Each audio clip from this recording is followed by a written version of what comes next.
Please put your hands up for Alec.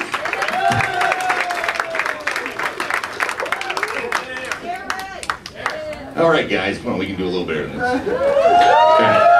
And now, the time you have been waiting for. The king of comedy, the laughter thing. Bring your hands together for Eric!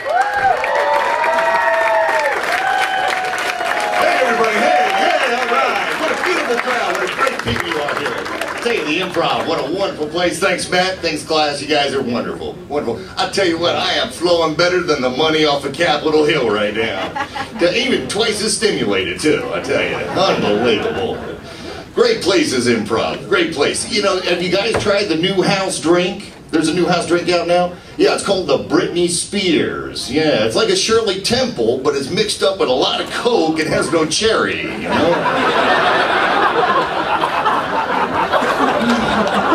Trying to keep you up on the current news. Have you heard that the post office had to recall the George Bush stamp? Yeah. Apparently people were getting confused on which side they were supposed to spit on, you know?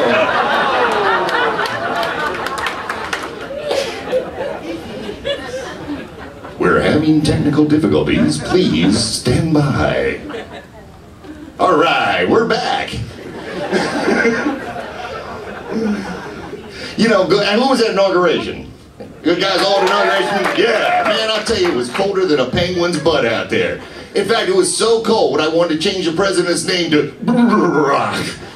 Oh, man, it was cold. And what's going on? You know, I mean, the guy wants to take his BlackBerry, his cell phone into the White House. Apparently it didn't work there. They had to give him a new one. The new one's called a racially insignificant berry. Now he can talk to everybody, but the people on the far right just can't seem to hear him still, you know? I don't know what's going on, you know? And all these Barack products that are coming out. You know, you heard about the puppets and the condoms and all these weird things. Ben & Jerry's, of all people, Ben & Jerry's came out with a new one. Baracky Road. It's chocolate and vanilla swirled together, surrounded by fruits and nuts, you know?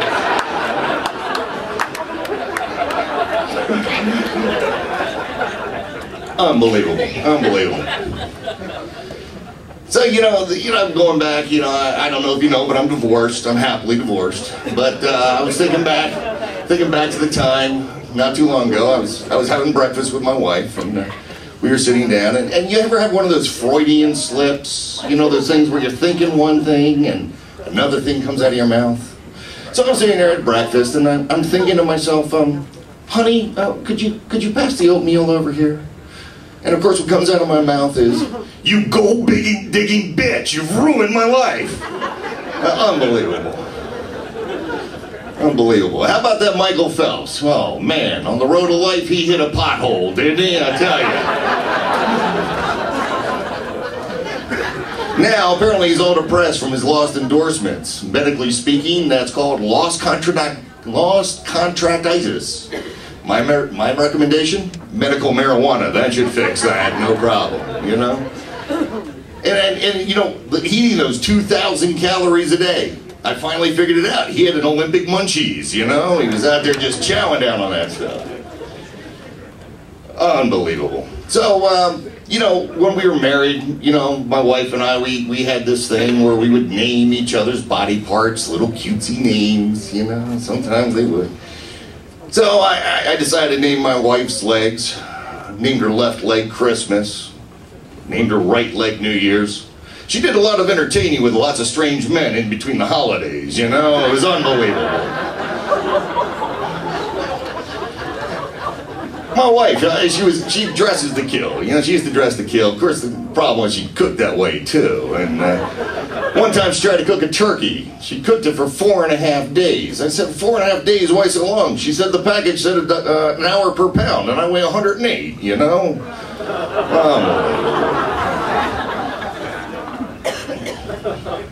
She has these big hoop earrings. I said, why are they so big? She said they're easier to rest my heels in, you know? She got herself a new tongue stud. His name was Matt.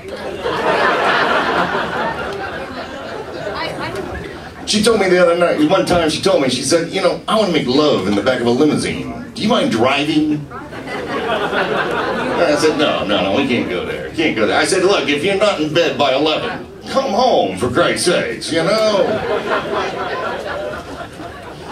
Imagine my shock and horror. I mean, one time I was making love to my ex-wife, my wife at the time, and just out of habit, I tossed $50 up on the bed, you know? Imagine my horror when I got $15 change, you know? It was unbelievable. Unbelievable.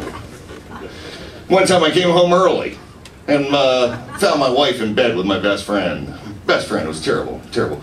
Walked right up to him, looked him right in the eye, and said, "Bad boy, get down, get out of that bed. You know you're not supposed to be up there. Oh, get out of there." Unbelievable. But as I look back on my relationship with my wife, I said to her, I ran into her the other day, and I said, "Honey, do you remember when we first started going out, and my best friend of 18 years, my dog, died?" And she goes, "Yeah." And I said, "Do you remember when we were forced to auction our house, and we got so much less money, but we were crushed, but you were there, right by my side?" She said, "Yeah."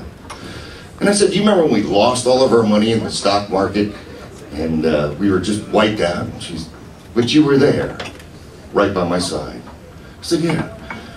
I said, "After all this time, I've come to realize you're just fucking bad luck, man." Thank you very much. If you enjoyed the show, just keep in mind, Tibet is not a city in China.